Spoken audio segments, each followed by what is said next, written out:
is I work at the Berlin Institute of Health, and this is an institute for translational and precision medicine. So these two papers on cancer research, replicability, they are hitting right on the spot of our main work focus. I work at the QB, which is the core unit for bioinformatics, and we try to implement as much of reproducible science as we can. It's not always easy because, for example, data sharing in clinical medicine is not a straightforward process. You cannot just publish the RNA-seq sequences of the patients because they contain genetic data of those patients.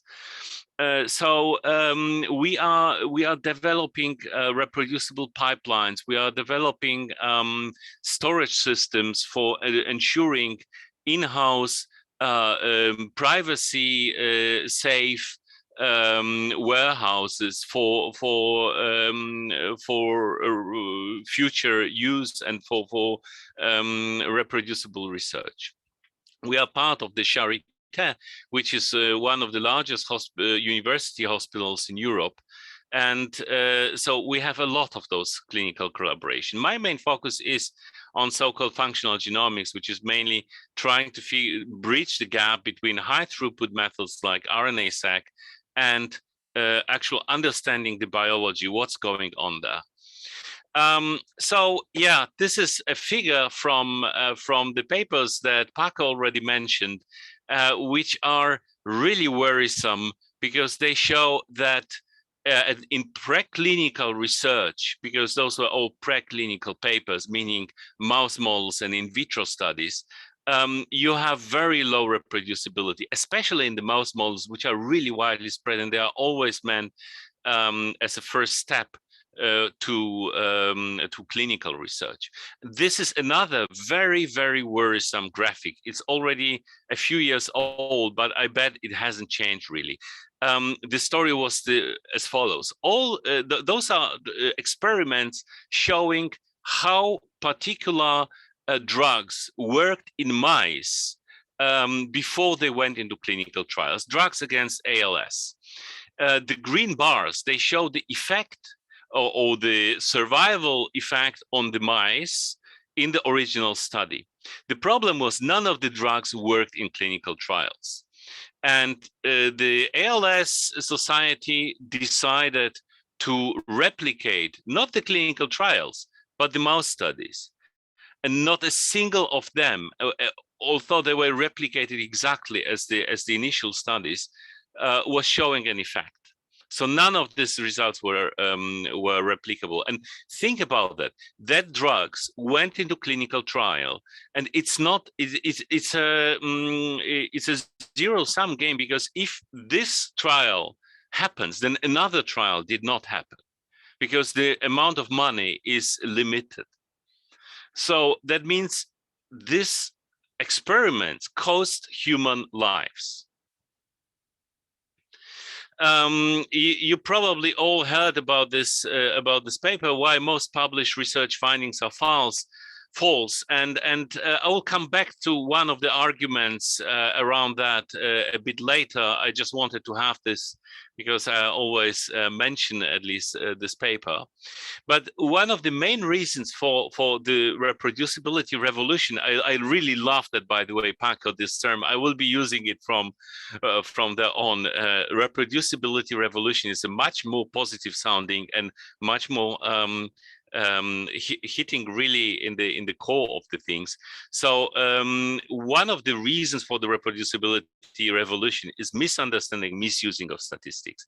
And it's hard because, I mean, some people like statistics and like to delve into the p-value, into the Bayesian statistic, etc. For other people, this stuff is so boring, and they treat it, like a cherry on top. We did our experiments, we know it works, and yet those guys at Nature, they always want this really weird p-values, so let's give them some. And yeah, already Bach already mentioned several of those problems, like a file drawer, hacking, p-hacking, phishing, or researchers' degrees of freedom, meaning Let's tweak the results as long as it takes. And the garden, as Andrew Gellman put it, the garden of walking paths. Sometimes I don't really need to try out different things. As soon as I see the data, I can propose something that will work. So basically, without having an SOP beforehand, without having to say really what I'm going to do with this data, anything that I'm doing later on might be suspicious.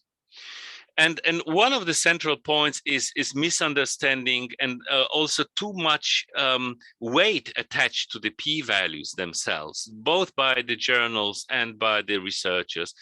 And we know that majority of the scientists get it wrong. I mean, in some fields like psychology or ecology, or bioinformatics, statistics, people usually know what a p-value is, but not in 100%. But in other fields like clinical sciences, immunology, this percentages of scientists who really understand what is a p-value is much lower.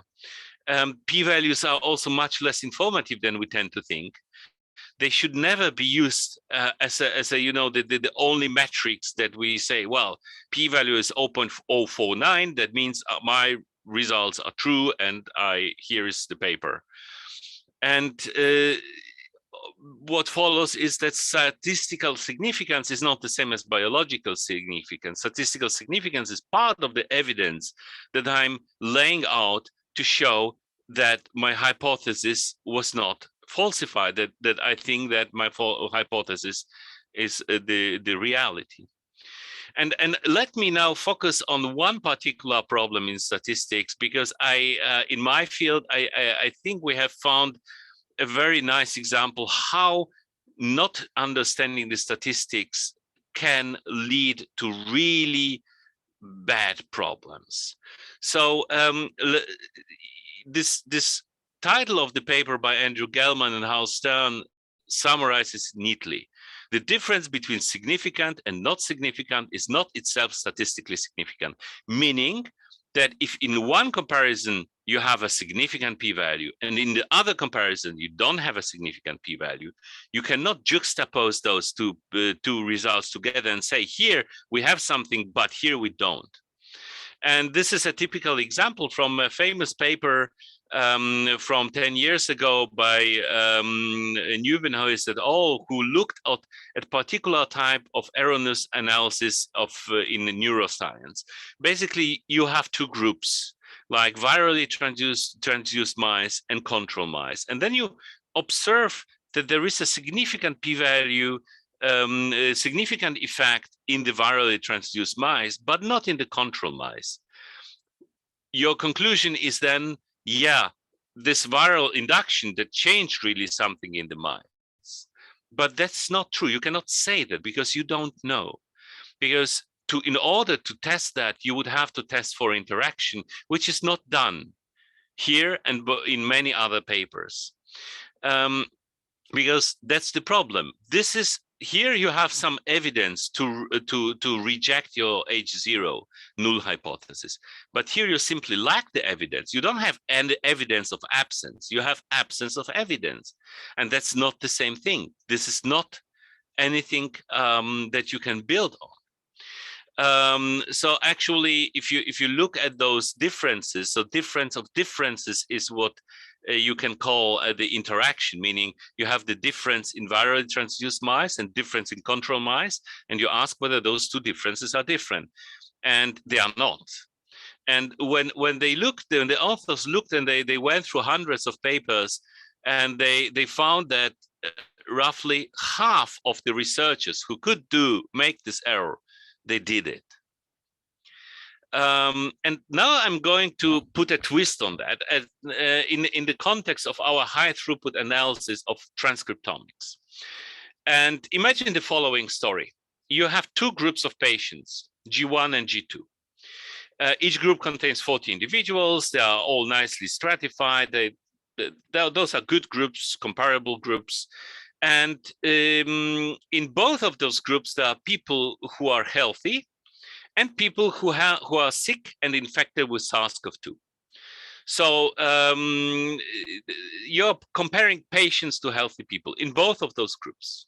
And your main question is whether there is something weird about one of those groups. You would like to understand whether one of these groups behaves in a different way when infected with SARS-CoV-2.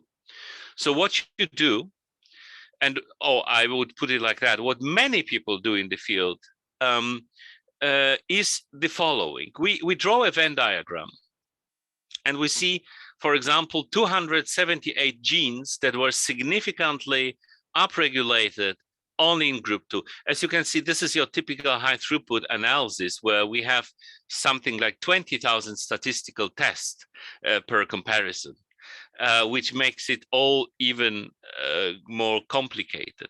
So you have those 278 genes that are only found to be significantly different in G2, and 431 that are only found were only different in G1, and 132 in common. So you see, oh, those groups are really different. They are showing really different behavior in the context of SARS-CoV-2. So what you do then is a little statistical trick, which is you take this 278 genes, you take a bunch of categories, how you can categorize the genes, and you run a bunch of hypergeometric tests or Fisher tests or some other gene set enrichment algorithm, and you get something which is called the gene set enrichment analysis. Those are pathways that correspond to those 431 and on the left and 278 on the right. And what you see here is, oh my God, those are all groups of genes that correspond to our immune answer. This is not a chance. Those are not some random categories, metabolism or histone modification. No, we are finding actually things that are related to immune responses. The researcher who did this is assured, yes, we are not chasing artifacts. This is something real. And then they see, oh, toll-like receptor 4 signaling pathway only in group 1. This is very clear message, yeah. And on the other hand, IL-7 mediated signaling pathway in group 2. This makes for a story, and you can publish that. And when we did the similar literature survey, I found roughly 1/3 of the paper, at least, more like a half, that had a Venn diagram in the transcriptomic analysis was doing this particular kind of error. And the story is exactly the same as before, meaning if you have a gene, here this, for example, take a look at this H point D or point C, those two genes, they go up in both of the groups, G1 and G2, but they are significant in one comparison, but not significant in two. If you plot the changes of the genes in group 1 versus changes of the genes in group 2, you'll find that they are very highly correlated. They're very similar. In fact, those group 1 and group 2 are, as a matter of fact, they are sampled from the same population. There are no differences between those two groups. And so why do we get this very convincing enrichments? Why do we get this pathway that really look real? And the answer lies in false negatives, because we are controlling with the p-value. We are controlling only the false positives to a certain extent, but there is a substantially larger proportion of the false negatives, and in high throughput data, this can reach, like 80% of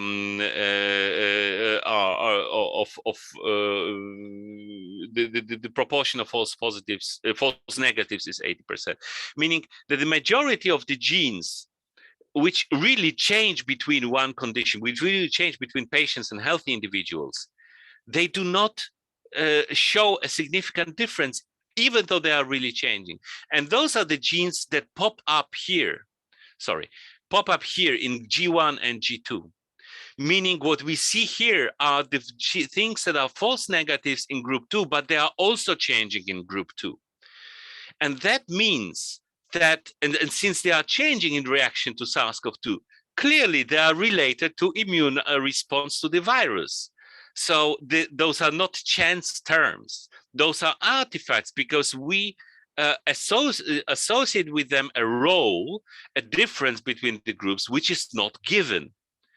But so it's super easy to create this type of artifacts when you do one little misunderstanding of statistics at the very beginning. Now, another story, the second I want to tell you, it's a bit simplistic and see a bit, you probably heard about that, but about this p-value, 0.05. Why do we choose 0.05? This has been proposed by R.A. Fisher in times when a paper contained 2 or 3 statistical tests. So why are we still teaching that 0.05 is the threshold to choose? Well, because that's what the scientific community still wants. And why does the scientific community still want 0.05? It's because this is what we have been taught. So it's a vicious circle. And the question is it really enough? And short answer is, of course, not really. But here's one little story that is I find really convincing and really simple to tell. Consider a test for a disease, something like a SARS-CoV-2 antigen test. It has a sensitivity, say, of 80%. That means no more than 20% false negatives, and specificity of 95%. That means no more for 5% of false positives. This is, of course, far remote from the reality for SARS-CoV testing, but it looks like we can kind of control what is going on. We will not have a really high proportion of false positives, right? But unfortunately, due to a certain phenomenon that is very well known to anybody who knows the Bayesian theorem, that's not the truth. Because in fact, in the population, say 10% of the people are infected. The rest are healthy. The rest are not infected. And if we do run our test on a random sample from this population, then we'll find 80 individuals who are infected, correctly identified as infected, and 20% which are false negatives, I'm sorry. But from the remaining 90% of healthy individuals, 5%, that means this is the false positive rate, that means 45 people who are healthy will be indicated as positive. Now, if we put them together, all the positive, we'll find that 45 out of all in all 125 individuals that tested positives are in fact healthy, non-infected. The false positive rate with respect to the total number of positives is more than 1/3. This is a common phenomenon. We know how to handle that there are other metrics used, like for positive predictive value, negative predictive value with respect to the particular structure of the population. You don't have to worry about SARS-CoV testing, but what you have to worry about is actually hypothesis testing. Because if you think about that, I have chosen this values as a typical value for a t-test, right? The p-value threshold 0.05 and the 80% power of the test correspond to the 80% sensitivity and 95% specificity. Now, what is the prevalence of true hypothesis within what we are testing? We don't know, of course, but it's not 0%, because otherwise we wouldn't be able to do any science. And obviously it's not 100%, because we wouldn't have to do any testing. So we can take a geometric mean, as you very often do in such a case, and say it's like 10%. Maybe it's 30% on a good day, but I would rather say it's more likely to be 1 or 3%. And now 10% of what we are testing with our statistical tests is a real hypothesis, and the remaining 90% are the zero hypothesis is true. If we use our standard thresholds, that means 36% of what we thought was significant is actually a false positive. This looks slightly better if we choose another threshold for an alpha, which is 0.005, for example, and then it means that we are getting this actual 0.05 positive false positive rate at a much higher proportion of H1 than in a much lower proportion of true H1 than in the case of 0.05. Bottom line is, if we want to really be sure, we have to ditch 0.05. But the even deeper bottom line is p-value is not sufficient for our analysis. And finally, I will keep this story very short because actually Paco talked a lot about that. I'll just want to give you one little story and this one screenshot. This is a paper from Tsuyoshi Miyakawa, who showed that in his work as an associate editor for Molecular Brain, how few journals actually provided real data, how few people responded to inquiries about the data, and what's worse, they later published it in other journals, also very frequently without publishing data. This is from 2020, but of course it records a much longer experience of Tsuyoshi Miyakawa. So on one hand, yeah, I agree that data is being required nowadays more and more. But on the other hand, there are certain fields of science where this is not a common practice.